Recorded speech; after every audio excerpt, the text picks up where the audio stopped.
Selamat pagi Ibu Sundari. Iya, Ibu.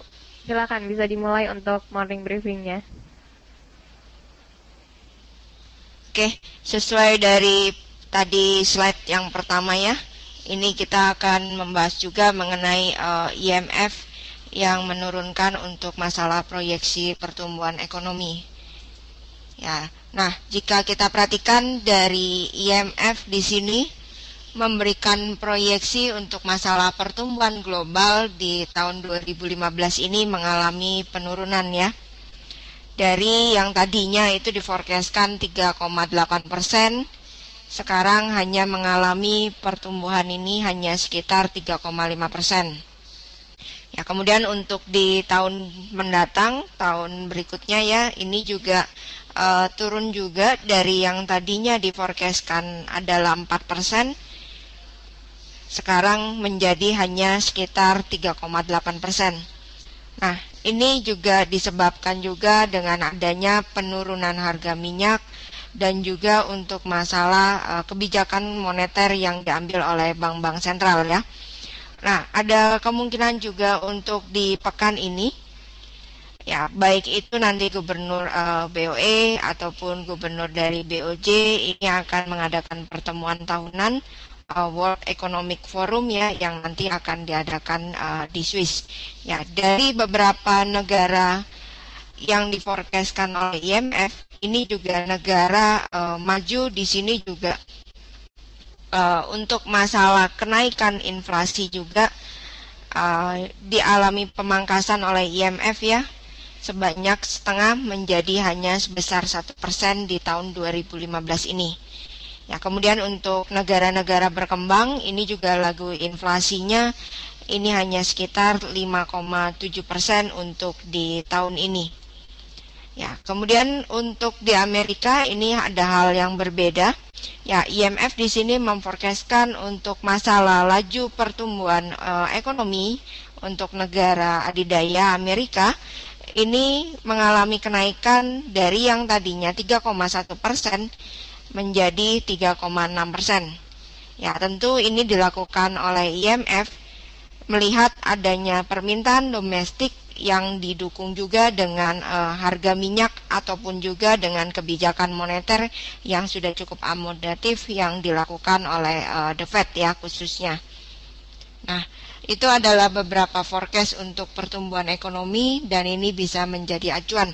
Nah, sedangkan jika kita melihat di sini tadi sudah dijelaskan juga untuk masalah laju pertumbuhan ekonomi di Cina, kemarin ini dirilis di levelnya 7,3%, sesuai lebih di atas dibandingkan estimasinya ya 7,2%. Ya, namun tetap ini mengalami penurunan dibandingkan dari yang sebelumnya, itu adalah 7,5% laju pertumbuhan ekonomi yang ada di Cina. Ya, dan hal ini juga jika kita perhatikan sedikit agak mengangkat dengan performa mata uang di Aussie ya. Setelah data tersebut dirilis, ya, Aussie ini sempat beranjak bergerak naik ya jika kita perhatikan setelah dia tes Fibo dari 61,8%. Dengan adanya data GDP yang dirilis sesuai forecast, ini mulai mengalami rebound hingga 0,820. Ya, namun untuk data tersebut tidak menjadi perubahan dari outlook bahwa terjadinya perlambatan ekonomi juga, terutama untuk di negara Cina ya.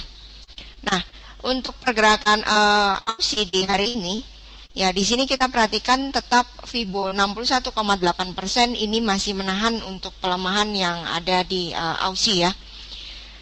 Dengan memperhatikan dari osilator juga untuk di hari ini, yang menjadi fokusnya jelas ini adalah level Fibo kurang lebih levelnya 0,81500 ya. Selama tidak mengalami penembusan, berarti untuk Aussie masih ada kesempatan untuk dia bergerak naik. Ya, dan jika kita perhatikan untuk di hari ini tidak ada data dari Aussie ya. Paling nanti hanya menunggu data dari di siang hari ataupun nanti di malam hari. Ya, kemudian jika terjadi penembusan, jelas Aussie ini akan melanjutkan sesuai dari teori yang ada juga.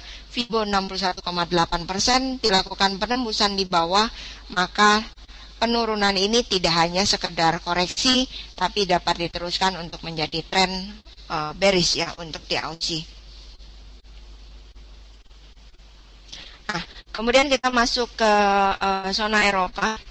Ya, pekan ini jelas kita sudah mengetahui tanggal 22 ya, berarti di hari Kamis besok semua market ini akan menantikan untuk keputusan dari ECB yang selama ini digadang-gadangnya oleh ECB ini adalah melakukan penambahan stimulus ya untuk mengeluarkan kawasan dari zona Eropa ini dari bahaya inflasi yang semakin lama ini semakin turun ya, alias memasuki masa deflasi. Nah, kemudian jika kita lihat juga untuk masalah Yunani, pemilihan umum yang ada di Yunani ini juga akan ditunggu juga dan akan menentukan nasib untuk Yunani berikutnya. Ya, dari segi jajak pendapat yang terakhir untuk masalah di Yunani ya, jika kita melihat untuk partai Syriza, ya ini memenangkan pemungutan suara sementara ya dibandingkan untuk partai New Demokrasi ya, dan ini menimbulkan atau meningkatkan spekulasi juga dan juga didukung dengan komentar juga dari Jerman ya jika kita melihat ya untuk jika memang partai Syriza ini mengalami kemenangan ya jelas kawasan zona Eropa ini harus dengan istilahnya dengan lapang dada melepas untuk Yunani hengkang dari kawasan zona Eropa. Dan ini juga disebabkan juga adanya untuk masalah gagal bayar yang akan dihadapi oleh Yunani ya. Jika kita perhatikan juga untuk partai Syriza ini adalah partai anti bailout ya. Dan juga untuk di kawasan zona Eropa ini tentunya juga akan membatalkan juga pinjaman ini kurang lebih sebesar 260 billion euro ya yang akan digelontorkan oleh Troika tentunya. Resiko ini juga menjadi beban untuk pergerakan performa dari mata uang dari zona Eropa. Ya, dan kemudian jika kita melihat di sini di hari kemarin ini ada data ekonomi ya dari Jerman, dirilisnya economic sentimennya mengalami bagus ya, tingkat kepercayaan investor meningkat menjadi 48,4% dari sebelumnya hanya forecastnya 40,1%. Dan kemudian jika kita melihat sebelum menjelang pertemuan dari ECB, data Jerman ini mulai membawa rebound untuk pelemahan yang terjadi dari euro ya, hingga coba untuk tes dari resisten 1.16500. Dan jika kita perhatikan secara technically untuk pergerakan dari mata uang dari euro ini masih terbatas di area blok yang berwarna abu-abu ya. 1.16500 ini adalah sebagai resisten, kemudian dengan level supportnya adalah harga terendah yang dibentuk di pekan kemarin ya, yaitu areanya 1.14600. Ya, saya pikir pergerakan untuk euro akan bergeraknya sideways ya hingga menanti keputusan dari ECB. Ya, ataupun nanti di Yunani bagaimana untuk ketentuan ke depannya. Ya. Nah, kemudian ini untuk di pound sterling. Ya, jika kita melihat untuk di pound sterling secara teknikal di sini ya terjadi penurunan juga dengan spekulasi penguatan dolar yang masih mendominasi ya untuk di awal tahun 2015 ini. Ya, pergerakan untuk di pound sterling ini masih terbatas di area triangle yang terjadi. Ya, kurang lebih dengan batasannya di area 1.52600 hingga ke supportnya 1.50300. Ya, ini ada peluang juga untuk rekan-rekan, dan untuk di hari ini juga untuk pergerakan dari pound sterling ini akan menunggu juga untuk data average earning yang diforecastkan ini adalah mengalami kenaikan dari 1,4 menjadi 1,7, ataupun nanti juga untuk masalah claim count di sini juga ada sedikit peningkatan ya. dari minus 26 menjadi minus 24. Ya, dan yang terakhir ini adalah mengenai MPC minutes yang akan dirilis. Jika dari forecastnya 2 dari 9 anggota MPC ini tetap akan memberikan dukungan untuk BOE ini menaikkan suku bunga di tahun ini ya tentunya. Nah, technical untuk pergerakannya masih sideways, berarti ada peluang juga yang bisa kita manfaatkan jika terjadi penembusan ataupun breakout. Kemudian ini adalah di Japanese yen. Ya, jika kita perhatikan untuk Japanese yen dengan koreksi di pekan sebelumnya ya untuk di dolar, ini juga membawa juga untuk di Japanese yen ini juga mengalami penguatan. Ya, dan Jepang jika kita melihat dengan adanya SNB juga kemarin yang sudah melakukan bunga deposito yang negatif ya menjadi minus 0,75%. Nah, ini juga membuat mata uang dari Jepang ini menjadi aset safe haven yang terjadi ya. Namun jika kita perhatikan secara technically dari pergerakan koreksi yang terjadi hanya terbatas di area 115.800 ya. 115.800 ini untuk penguatan yang terjadi di Japanese yen. Dan untuk spekulasi dari market di minggu ini tentunya adalah mengenai meeting dari BOJ. Ya, dan keputusannya ada kemungkinan siang ini nanti yang akan dirilis ya. Ya, sesuai dengan yang sudah dibicarakan yang sebelum-sebelumnya, untuk Bank of Japan ini masih sangat terbuka peluang untuk melakukan peningkatan dari stimulus ya. Kemudian jika kita lihat dari technical juga di sini terjadi breakout ya dari resisten yang cukup tangguh untuk di minggu ini. Ya 117.900 ya ini kuncinya, dan sudah mencapai kita balikan lagi Fibonya ini adalah 61,8%. Ya, dan kunci untuk di hari ini tentu saja Fibo di area 61,8% ini yaitu kurang lebih 118.900. Ya, dengan spekulasi untuk BOJ masih tetap akan meneruskan kebijakan Abenomic yang sudah dilakukan.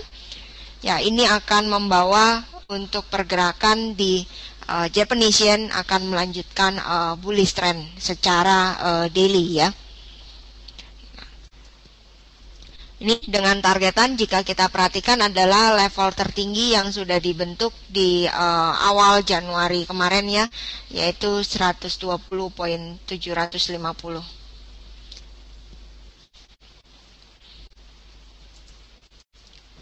Ya, BOJ meeting ini akan kita melihat nanti keputusannya apakah akan serupa dengan SNB ya yang mengadakan keputusan yang secara tiba-tiba dan ini akan menghasilkan pergerakan yang signifikan.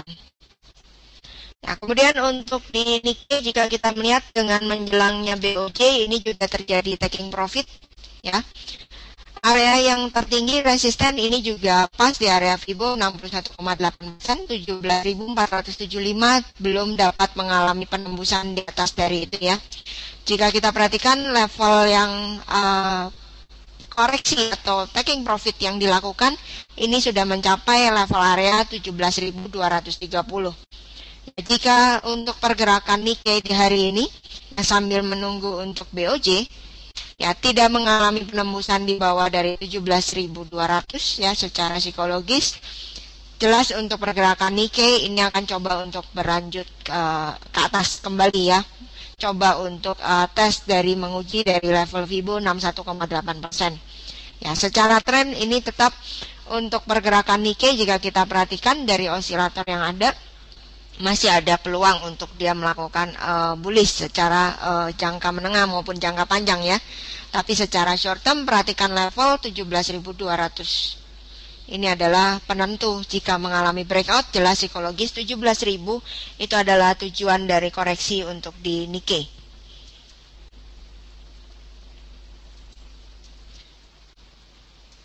Ya, kemudian ini adalah untuk di Hang Seng.